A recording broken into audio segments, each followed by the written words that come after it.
What happens when privilege meets accountability in the most dramatic way possible? When 23-year-old Marcus Whitmore walked into Judge Frank Caprio's courtroom on that Tuesday morning in October, he had no idea his entire life was about to unravel in less than 5 minutes. The son of Rhode Island Senator James Whitmore III strutted through those doors wearing a $3,000 Brioni suit, Gucci loafers that cost more than most people's monthly rent, and an expression that said he owned the place. He was about to learn the hardest lesson of his privileged existence. If you've ever dealt with someone who thought they were above the rules, drop a comment below telling us how you handled it, because what Judge Caprio did next would shock the entire nation. Marcus wasn't alone in that courtroom. Behind him sat Sarah Chen, a 37-year-old emergency room nurse and single mother of 2 young daughters, Emma and Lily. Her left arm was still in a cast. Her face bore the fading yellow-green bruises of injuries sustained 6 weeks earlier. Next to her was Miguel Rodriguez, a 61-year-old crossing guard who had served Providence schools for 19 years, now confined to a wheelchair with 2 shattered legs that would require another surgery.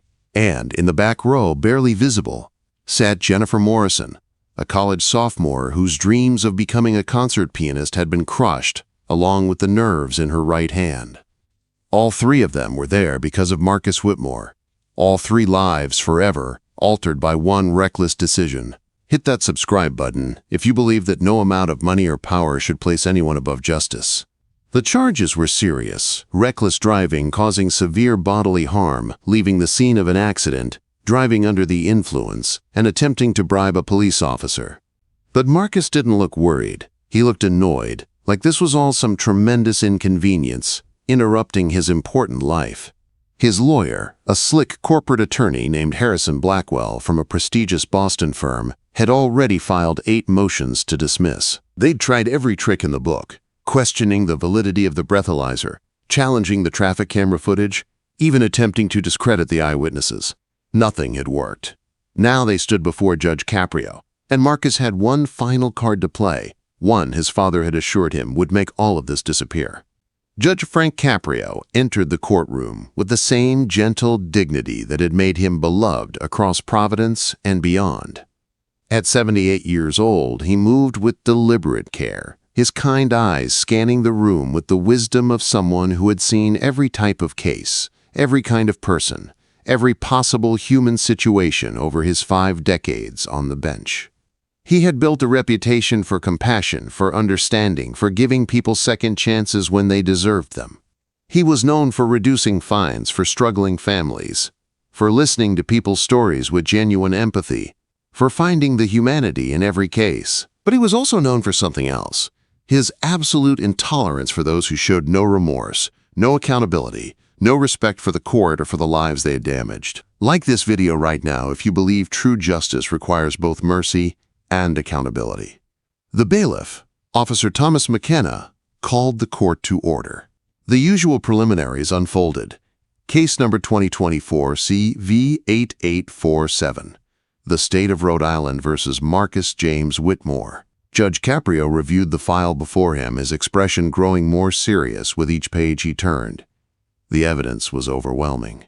Traffic camera footage from the intersection of Hope Street and Angel Street showed Marcus's silver Mercedes AMG GT, license plate clearly visible, running a red light at approximately 65 miles per hour in a 25-mile-per-hour zone at 11:37 p.m. on September 8th. The car had struck Sarah Chen's Honda Civic broadside as she proceeded through her green light on her way home from a double shift at Rhode Island Hospital. The impact had sent her car spinning into Miguel Rodriguez, who had been crossing the street after his evening shift at Hope High School. The Honda had then careened into a bus stop where Jennifer Morrison had been waiting, checking her phone, completely unaware that her life was about to change forever. The body cam footage from Officer Dante Williams painted an even more damning picture. Marcus had climbed out of his barely damaged Mercedes, stumbling, reeking of alcohol, and his first words weren't asking if anyone was hurt. His first words, captured crystal clear on video, were, "Do you know who my father is?" When Officer Williams had attempted to administer a field sobriety test, Marcus had pulled out his wallet and offered him $5,000 in cash to, quote, "forget this whole thing happened." Behind him, Sarah Chen had been trapped in her crumpled Honda, screaming in pain, while Miguel lay motionless on the pavement, blood pooling beneath him. Jennifer had been conscious, but in shock, staring at her mangled hand, unable to process what had just happened. Share this video with anyone who needs to understand that privilege cannot protect you from the consequences of your actions. Judge Caprio looked up from the file. His voice was measured, calm, but carried an unmistakable weight. "Mr. Whitmore, you understand the charges against you?" Marcus barely glanced at the judge. He was texting on his iPhone, his thumbs moving rapidly across the screen.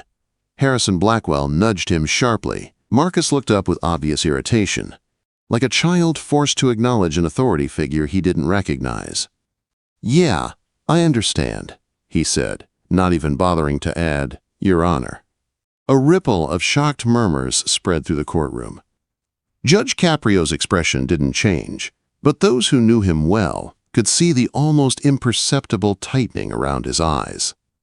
"The evidence against you is substantial," Judge Caprio continued. 3 victims with life-altering injuries, clear video documentation, officer testimony, breathalyzer results showing a blood alcohol content of 0.14, nearly twice the legal limit, eyewitness accounts from multiple individuals, and an attempted bribery of a police officer. Do you have anything to say before I proceed with sentencing? This was the moment, the opportunity for remorse, for acknowledgement of harm caused, for some indication of human decency. It was the moment Marcus could have saved himself. Instead, he made the choice that would define the rest of his life. Marcus straightened his Hermes tie and smiled. Not a nervous smile, not an apologetic smile. A smug, condescending smile that made several people in the gallery gasp audibly. "Actually, Your Honor," he began, and the way he said those 2 words dripped with sarcasm, "I think there's been a huge misunderstanding here. My father, Senator James Whitmore, has been a personal friend of Governor Richardson for 25 years. They play golf together every Sunday at Wanamaset Country Club.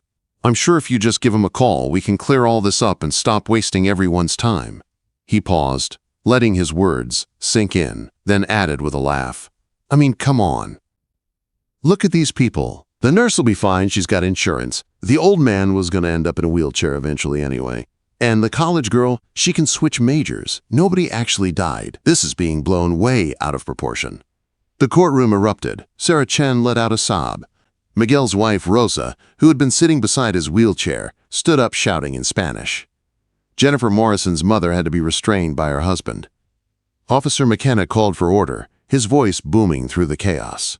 But Judge Caprio simply sat there, perfectly still, his eyes locked on Marcus Whitmore, with an intensity that made the young man's smirk finally begin to falter.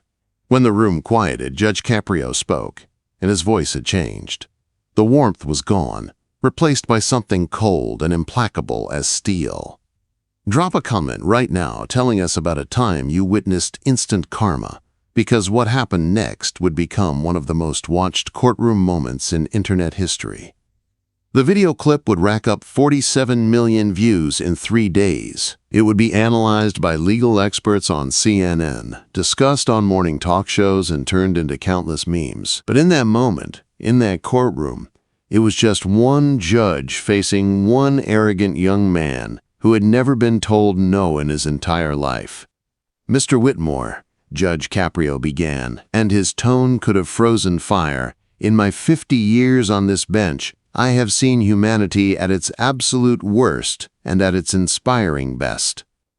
I have seen people who made terrible mistakes break down in genuine remorse.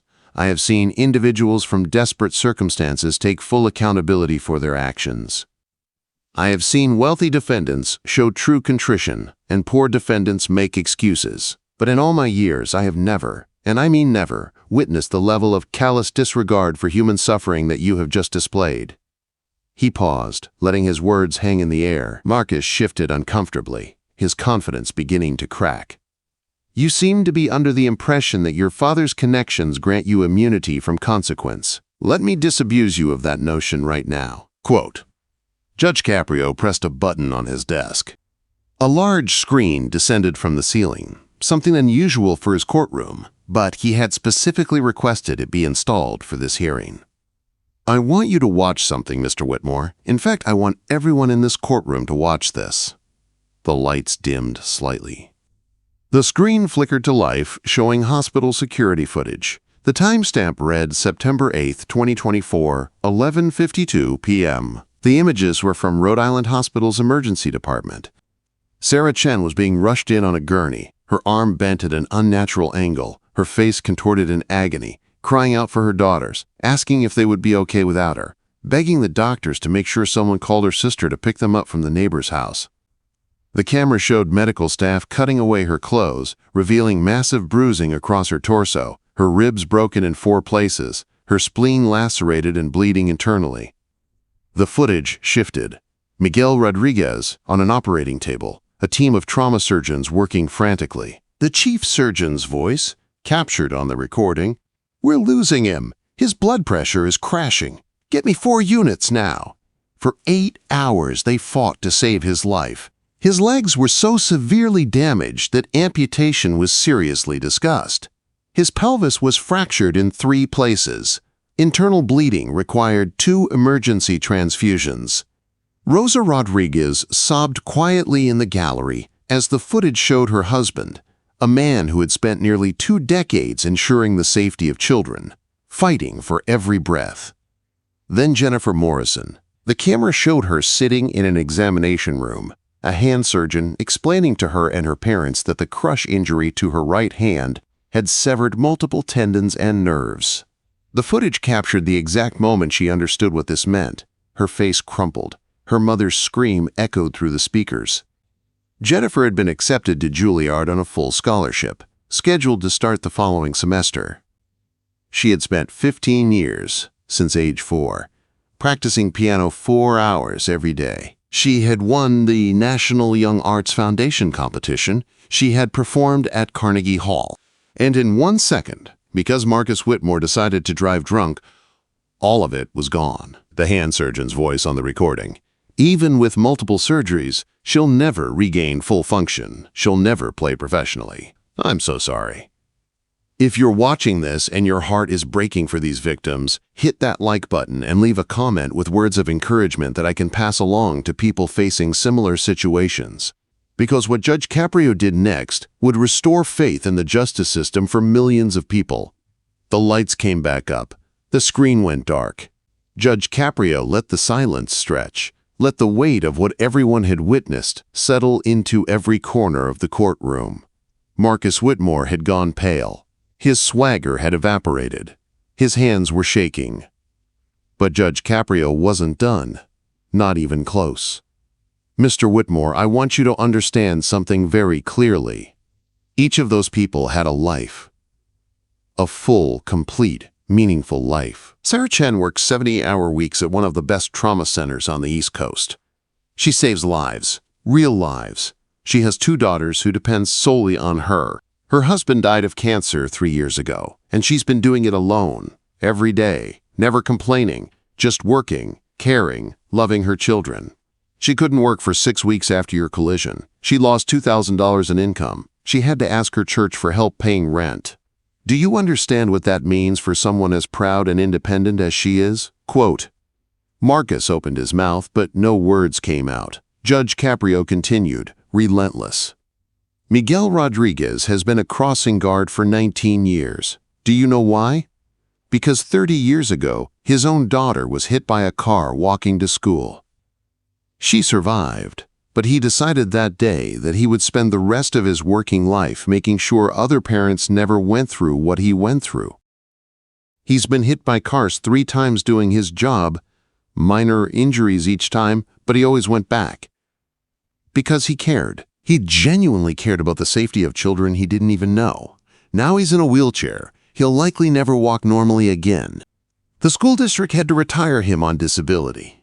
The job that gave his life meaning, that helped him process his own trauma by preventing trauma in others, is gone.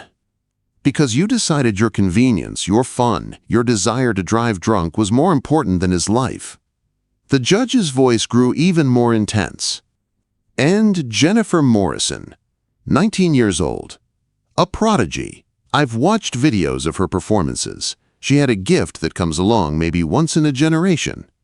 She had worked, disciplined herself, sacrificed a normal childhood, dedicated herself to her art with the kind of focus most people never achieve in any area of their lives. And you took it from her. Not by accident, not by some unavoidable tragedy. By choice.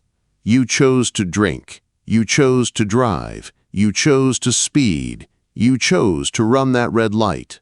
And when faced with the consequences of your choices, you chose to try to buy your way out. And now, standing before this court, you chose to minimize their suffering, to dismiss their pain, to suggest that they somehow don't matter because you have connections. Marcus was trembling now. The full weight of his actions, perhaps for the first time in his life, was beginning to penetrate the bubble of privilege he'd lived in since birth.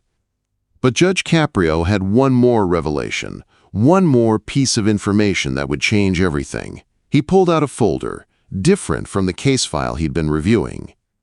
"Mr. Whitmore, I received something this morning. Actually, I received 3 things. I want to share them with you and with this court."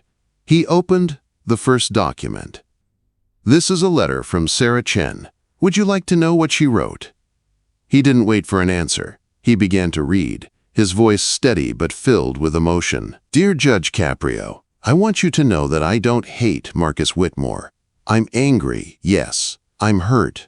I wake up in pain every day. I can't lift my daughters anymore. Emma is 5 and Lily is 3, and they don't understand why mommy can't pick them up, why mommy cries sometimes when she thinks they're not looking. But I don't hate him. I believe people can change. I believe that even someone who has caused tremendous harm can find redemption if they truly commit to it. I'm writing to ask that you consider whatever sentence will most effectively help him understand the value of every human life and give him an opportunity to become someone who contributes positively to the world. He's young. He can still change. I pray that he will. Sincerely, Sarah Chen." Subscribe right now if you believe in the kind of grace and forgiveness that Sarah Chen demonstrated, because her compassion in the face of such suffering is the kind of humanity we need more of in this world. Judge Caprio looked directly at Marcus. "Do you understand what she just did for you? After everything you've taken from her, she's advocating for your redemption. That's who she is. That's the person you dismissed as fine because she has insurance." Quote. He opened the second document. This is from Miguel Rodriguez. He dictated it to his wife because his hands still shake too much to write. Judge Caprio's voice caught slightly, but he continued. "Judge Caprio, I am an old man now. I have lived a good life. I have been blessed with a wonderful wife, 4 children, and 9 grandchildren. What happened to me is tragic, but I have perspective. I will recover, in time. But I worry about that young man. I worry about someone who has so little understanding of the value of life, of human connection, of responsibility to community. Someone taught him that he was more important than others, and that teaching has damaged his soul more than his car damaged my body. If there is any way your sentencing can include education, service, genuine exposure to the people and communities he has harmed, I believe there is hope for him.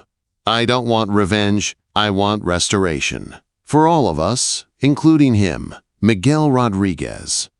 Tears were streaming down Marcus's face now. His expensive suit suddenly looked like a costume, a disguise he'd been wearing to hide from his own humanity. Judge Caprio opened the third document. And this is from Jennifer Morrison. His voice was gentle now, but it carried through the silent courtroom like a prayer. "Your Honor, I won't lie and say I've forgiven him yet. I'm not there. I'm angry. I'm grieving. I had a future I'd worked for my entire life, and it's gone. But my parents raised me to believe that people are more than their worst moments. They raised me to believe that justice should be about transformation, not just punishment. I'm starting therapy. I'm exploring other interests. Maybe I'll teach music. Maybe I'll compose instead of perform. I'm finding new dreams. But Marcus Whitmore needs to find something too. He needs to find his humanity. Whatever sentence you give him, I hope it includes that search. Because if he can find it, if he can truly change, then maybe some meaning can come from this tragedy. Maybe that's the only way any of us really heal. Jennifer Morrison. The courtroom was completely silent, except for the sound of quiet crying. Marcus had collapsed into his chair, his hands covering his face, his shoulders shaking with sobs. Harrison Blackwell, his high-priced attorney, sat with his mouth slightly open, apparently at a loss for words for the first time in his career. And Judge Caprio sat there, these 3 letters before him, the evidence of human grace and dignity that stood in stark contrast to the arrogance Marcus had displayed just minutes earlier. Leave a comment telling us whether you think people can truly change after moments like this, because what Judge Caprio said next would define not just Marcus Whitmore's future, but would articulate a vision of justice that would resonate with millions. Mr. Whitmore, I've been a judge for 50 years. I have presided over thousands of cases. I have seen the absolute worst of human nature and the absolute best. Those 3 letters represent the best. Those 3 people, whom you so callously dismissed, have shown more grace, more wisdom, more genuine humanity than you have ever been taught to possess. But here's what I want you to understand. It is not too late for you. You are 23 years old. Your brain won't finish developing for another 2 years. You have been raised in an environment that taught you all the wrong things about what matters in life. That's not an excuse, but it is an explanation. And now you have a choice. Judge Caprio leaned forward, his eyes locked on Marcus with an intensity that commanded absolute attention. You can continue down the path you've been on, using your family's influence to avoid consequences, learning nothing, becoming the kind of person who causes harm without ever developing the capacity to understand or care about that harm. That path leads to a hollow, meaningless existence where you accumulate things but never cultivate character. Or you can choose a different path, a harder path, a path that requires genuine change, real accountability, and the kind of humility you've never had to develop. The choice is yours, but you need to make it right now, in this moment. Because this is the pivotal point in your life. Everything you become from this day forward will be determined by the choice you make here. Marcus looked up, his face streaked with tears, his eyes red. His expression transformed from arrogant contempt to something raw and broken. When he spoke, his voice was barely above a whisper, hoarse with emotion. "I'm so sorry. I'm so sorry." He turned toward Sarah Chen, toward Miguel Rodriguez, toward Jennifer Morrison. I've never had to face what I've done. I've never had to see the people I've hurt as real people with real lives. My whole life I've been told I was special, that rules didn't really apply to me, that money could fix anything. And I believed it. I believed it so completely that I stopped seeing other people as mattering. But I see now. I see you. And I am so sorry for what I've taken from you. I know sorry isn't enough. I know it doesn't fix anything. But I want to change. I don't want to be this person anymore. Quote, hit that subscribe button right now if you believe in the possibility of genuine redemption, because what happened over the next several minutes would demonstrate what real accountability looks like. Judge Caprio nodded slowly. Mr. Whitmore, I believe you. I believe that in this moment you are experiencing genuine remorse. But remorse is not the same as transformation. Remorse is an emotion. Transformation is a lifetime commitment. So here's my sentence, and I want you to understand that I have crafted it specifically to give you the opportunity to become the person you've just said you want to become. The judge consulted his notes, then looked up. You are hereby sentenced to 5 years in the Rhode Island Adult Correctional Institutions, with all but 18 months suspended. You will serve 18 months, during which time you will participate in every rehabilitative program offered: substance abuse counseling, victim impact panels, educational courses. Upon release, you will be on probation for 5 years. During that probation period, you will complete 2,000 hours of community service, specifically working with victims of drunk driving and with at-risk youth. You will speak at schools, at community centers, anywhere we send you, telling your story and warning others about the consequences of the choices you made. You will pay full restitution to all 3 victims, covering all medical expenses, lost wages, and compensation for pain and suffering. The total amount is $647,000. You will also establish a scholarship fund in Jennifer Morrison's name at Juilliard, fully funded to provide a 4-year scholarship for one student annually for the next 10 years. That's another $700,000.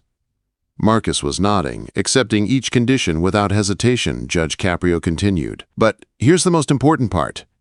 Once every month for the next 5 years, if they are willing, you will meet with Sarah Chen, Miguel Rodriguez, and Jennifer Morrison.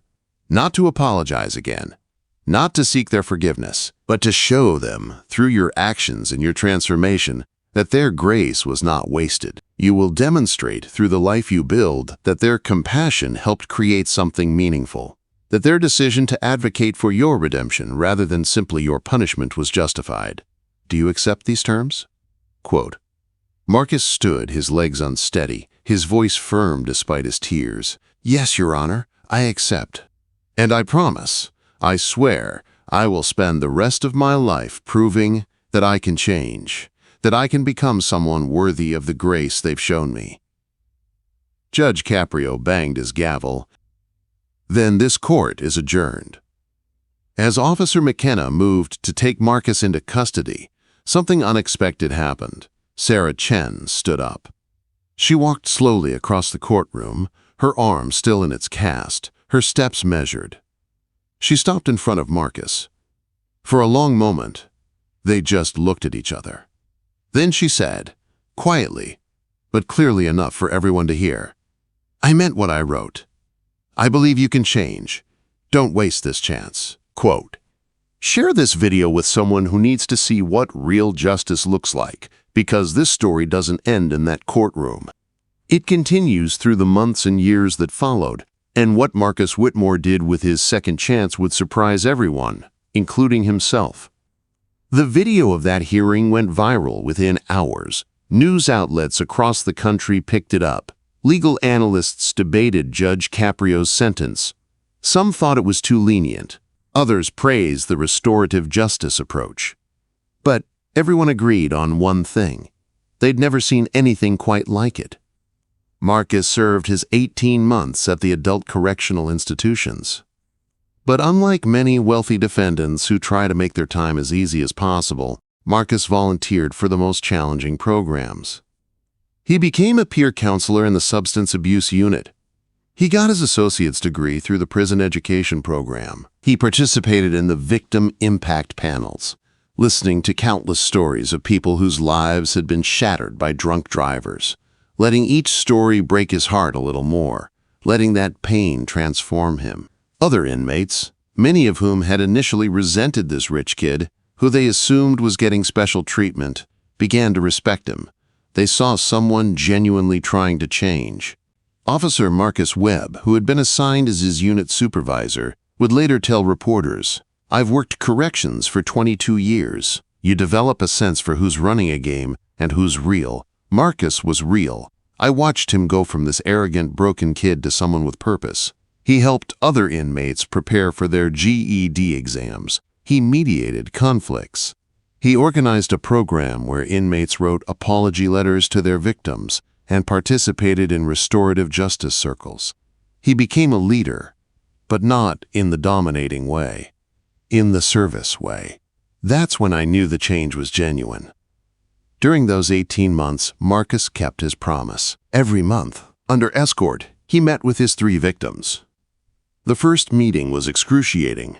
Sarah Chen was polite but distant. Miguel Rodriguez was kind but wary. Jennifer Morrison didn't speak to him at all, just sat with her arms crossed, her damaged hand resting in her lap, a visible reminder of what he'd taken.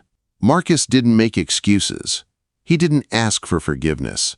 He simply shared what he was learning, how he was changing, what he was doing to become better. He asked them questions about their lives, their recovery, their challenges.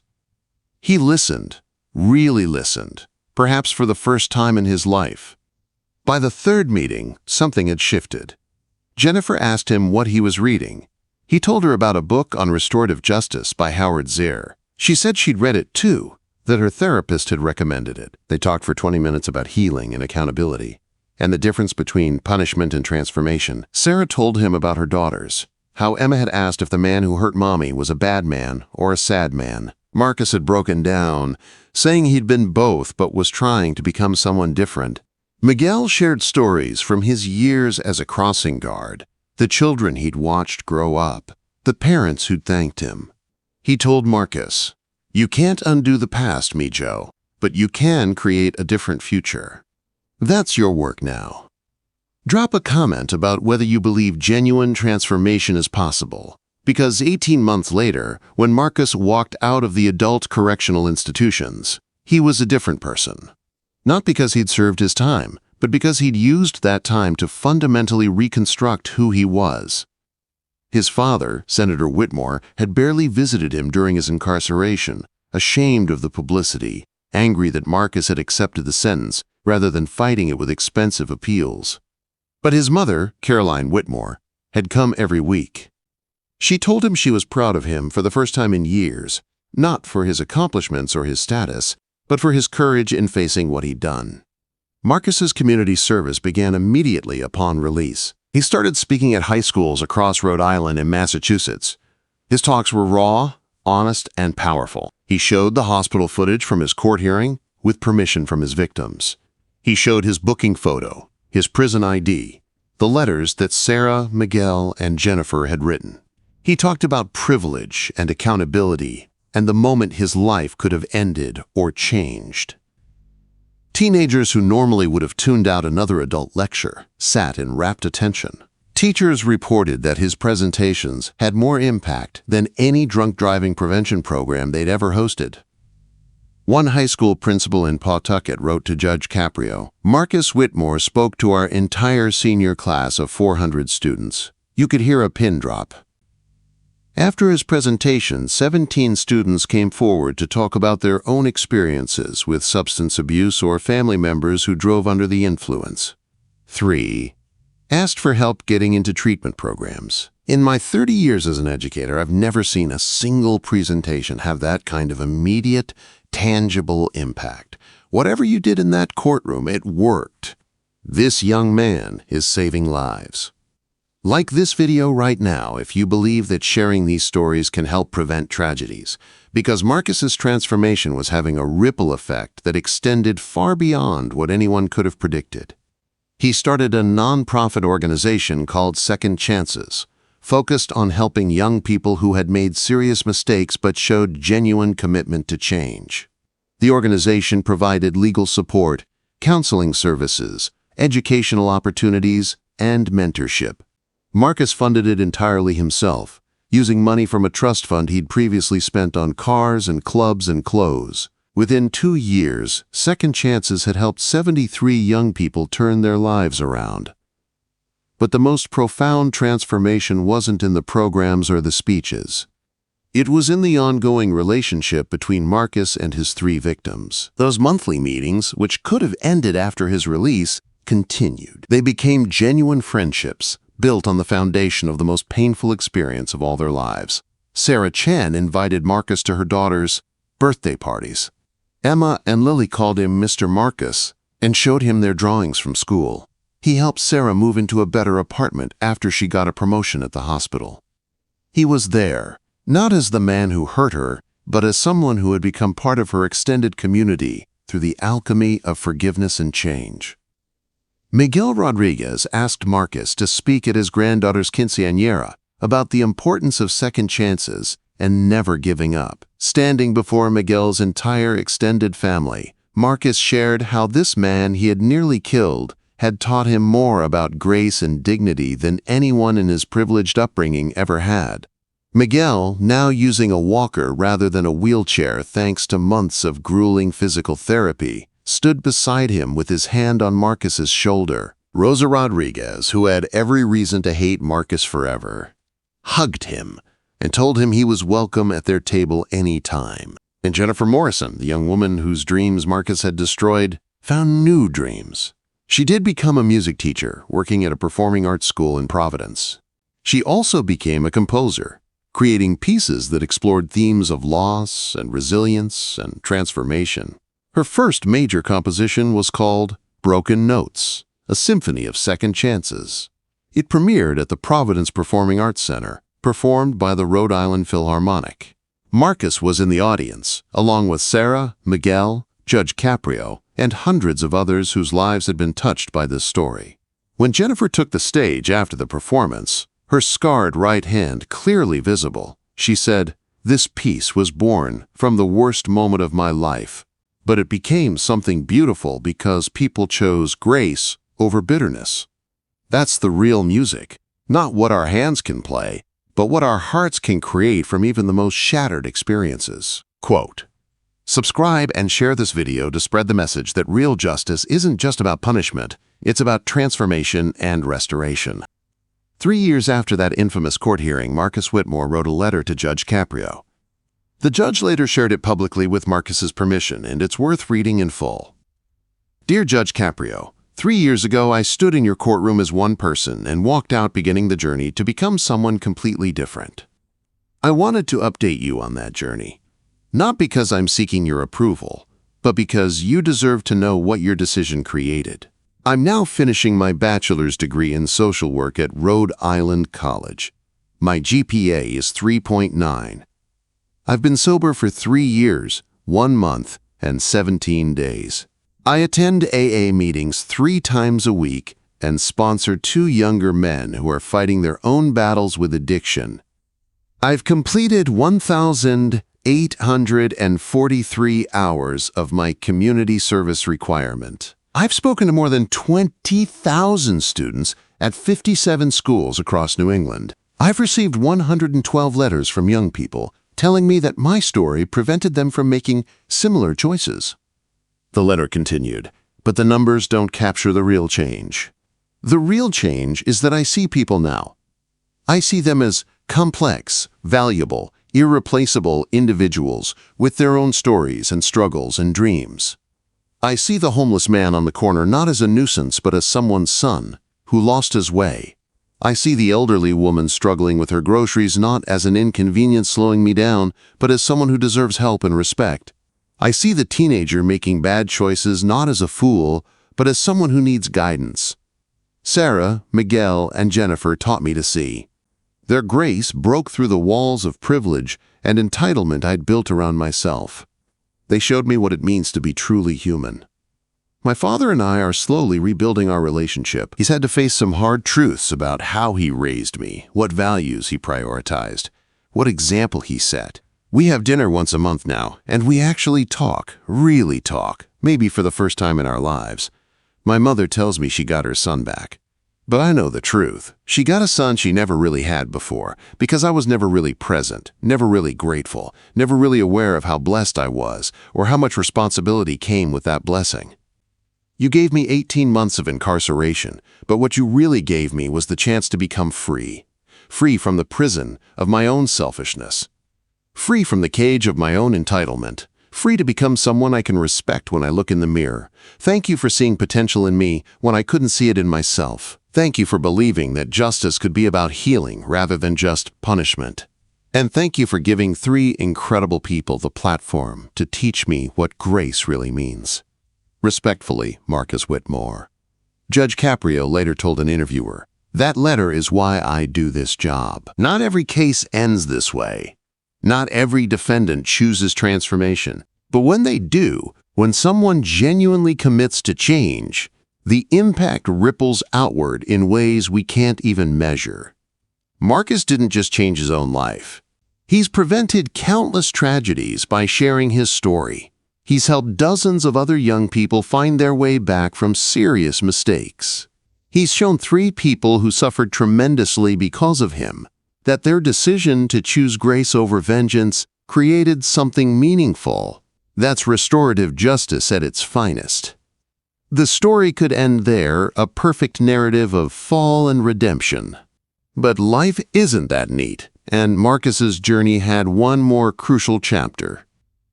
4 years after the accident, on the anniversary of that terrible night, Marcus, Sarah, Miguel, and Jennifer met at the intersection of Hope Street and Angel Street. The city had installed a new traffic signal system with enhanced lighting and pedestrian protections, funded partly by a donation from Second Chances. But they weren't there for a ceremony or publicity. They were there for something more personal. Marcus had asked if they would come, if they would share this moment with him. At 11:37 p.m., the exact time of the accident, the four of them stood together at that intersection. Marcus spoke first, his voice steady but emotional. 4 years ago, at this exact moment, I made choices that could have killed all three of you. I took so much from you: time, health, dreams, peace of mind. I can never give that back. I can never make it right. But standing here with you tonight, seeing what we've all become through this tragedy, I want you to know that not a single day passes when I don't think about that night and about how different all our lives could have been if I'd made different choices. Sarah Chen spoke next. I've forgiven you, Marcus, truly forgiven you. Not because what you did was okay. It wasn't. But because I've watched you transform that worst moment into a mission. You've probably saved lives by now with your work. Teenagers who heard your story and decided not to drive drunk, not to get in a car with someone who is impaired. That's my daughter's future. That's everyone's children's future. So yes, you took something from me, but you've given something to countless families who will never know their child was spared because you had the courage to share your story. Miguel Rodriguez, leaning on his walker, his voice warm and firm, spoke next. Mijo, I told you that first day we met after the accident that you couldn't undo the past, but you could create a different future. You've done that. You've created a future where this tragedy has meaning, where suffering has led to growth, where brokenness has been made into something beautiful. My legs will never be the same, but my heart is fuller because I've witnessed genuine transformation. That's a gift. You've given me a gift from the ashes of the harm you caused. That's miraculous, really. Jennifer Morrison was last to speak. She held up her damaged right hand, the scars visible even in the streetlight. This hand will never play Beethoven again. That dream died here 4 years ago. But I've discovered something. Dreams can evolve. I teach 15 students now. 3 of them have gotten into prestigious music programs. 1 just won a state competition. I compose music that I never would have created if my life had gone according to plan. I've fallen in love with someone who sees me for who I am, not what I can do. And I've learned that grace, real grace, choosing to believe in someone's capacity to change even after they've harmed you, is its own kind of music. The most beautiful kind. Leave a comment telling us what this story means to you, because the final twist in this extraordinary journey would demonstrate that transformation isn't just individual, it's communal. The 4 of them, bound together by tragedy and choice and grace, had become a living example of what's possible when justice focuses on healing rather than merely punishment. They created a joint foundation combining second chances with a victim support program that addressed both sides of the equation, helping offenders transform and helping victims heal. The foundation has now expanded to 8 states and helped more than 300 people on both sides of harm. Marcus Whitmore graduated with his degree in social work. He was hired by the Rhode Island Department of Corrections to develop restorative justice programs for young offenders. The irony wasn't lost on him. He now worked in the system he'd been incarcerated in, but as someone helping others find the redemption he'd found. His father, Senator James Whitmore, quietly changed some of his political positions, becoming an advocate for criminal justice reform and restorative justice programs. The experience with his son had fundamentally altered his worldview. Sarah Chen wrote a book about forgiveness called Choosing Grace: How Forgiving My Perpetrator Set Me Free. It became a bestseller and is now used in victim support groups across the country. Miguel Rodriguez retired from his recovery to become a speaker about resilience and grace, often appearing alongside Marcus at schools and community events. Their double presentation, the victim and the offender standing together telling the same story from 2 perspectives, had a power that neither could achieve alone. Jennifer Morrison's compositions are now performed internationally, and she's become known as an artist who creates beauty from brokenness. 5 years after that fateful day in Judge Caprio's courtroom, Marcus completed his probation. His record could be expunged if he chose. He decided not to. That record is part of who I am, he explained. Not to punish myself, but to remember. To stay humble. To never forget where I came from and what I'm capable of if I stop doing the work of staying conscious and accountable. That record is a reminder that I'm always one choice away from being that person again, or one choice away from continuing to be the person I've become. I choose the latter every single day. Quote, Judge Frank Caprio retired at 83 years old after 55 years on the bench. At his retirement celebration, he was asked about the most memorable case of his career. Without hesitation, he answered, Marcus Whitmore. Not because of the drama or the publicity, but because it demonstrated something I've believed my entire career. People are capable of profound change if we create the conditions for that change, and if they commit to doing the hard work. The criminal justice system often focuses on punishment and warehousing. But real justice asks deeper questions. How do we heal harm? How do we prevent future harm? How do we restore everyone involved, victim and offender, to wholeness? Marcus's case showed that when victims choose grace, when offenders choose accountability, and when the system creates space for transformation, miracles can happen. Hit that subscribe button and turn on notifications, because stories like this remind us what humanity is capable of when we choose grace over vengeance, transformation over mere punishment, and hope over despair. The legacy of that 5-minute hearing continues to ripple outward. Law schools study the case as an example of restorative justice. Victim advocacy groups discuss Sarah, Miguel, and Jennifer's letters as models of empowered forgiveness. Criminal justice reform advocates cite Marcus's transformation as evidence that rehabilitation works when it's genuine and comprehensive.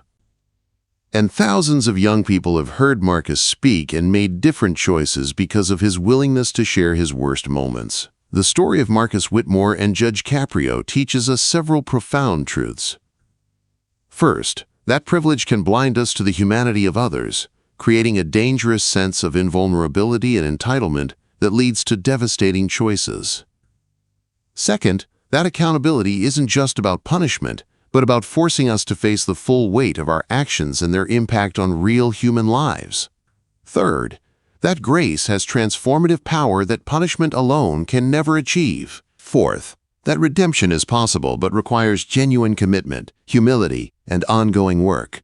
It's not a moment, but a lifetime practice. Fifth, that victims' healing sometimes includes the capacity to see their perpetrators as fully human, capable of change, and that this seeing can be part of their own liberation. Sixth, that justice can be both compassionate and serious, both merciful and accountable. Seventh, that the choices we make in our worst moments don't have to define us forever, if we're willing to do the extraordinarily difficult work of transformation. And finally, that communities heal best when everyone involved, victim, offender, and society, participates in the process of restoration. Senator's son Marcus Whitmore walked into that courtroom 5 years ago as a spoiled, entitled, dangerous young man who had nearly killed 3 people and showed no remorse. He walked out beginning a journey that would transform not just his life, but the lives of hundreds of others. His career as an arrogant, thoughtless, privileged person who believed himself above consequences did indeed end in that courtroom in approximately 5 minutes. But that ending was also a beginning. The birth of a person committed to service, accountability, grace, and the lifelong work of becoming worthy of the second chance he'd been given. Share this video with someone who needs to believe that people can change, that justice can heal, and that grace has power beyond what we imagine. The intersection of Hope Street and Angel Street, where tragedy struck, has become a symbol in Providence. Not of the accident, but of what can grow from tragedy when people make brave choices. There is now a small memorial garden there, maintained by Second Chances volunteers with a plaque that reads, "From brokenness, beauty. From harm, healing. From despair, hope." This garden honors all who suffer and all who choose transformation. Marcus Whitmore tends that garden himself every Sunday morning. Sometimes Sarah brings her daughters, and they plant flowers together. Sometimes Miguel stops by with Rosa, and they sit on the bench that was installed in honor of all 3 victims. Sometimes Jennifer comes and plays a small keyboard she sets up by the garden, her damaged hand moving as well as it can, creating something beautiful from what was broken. Passers-by stop and listen. They don't know the story necessarily. They just know that something meaningful is happening in that space, something about pain and grace and the long, difficult, beautiful journey of becoming fully human. What happened in Judge Caprio's courtroom that day wasn't just about one case or one sentence.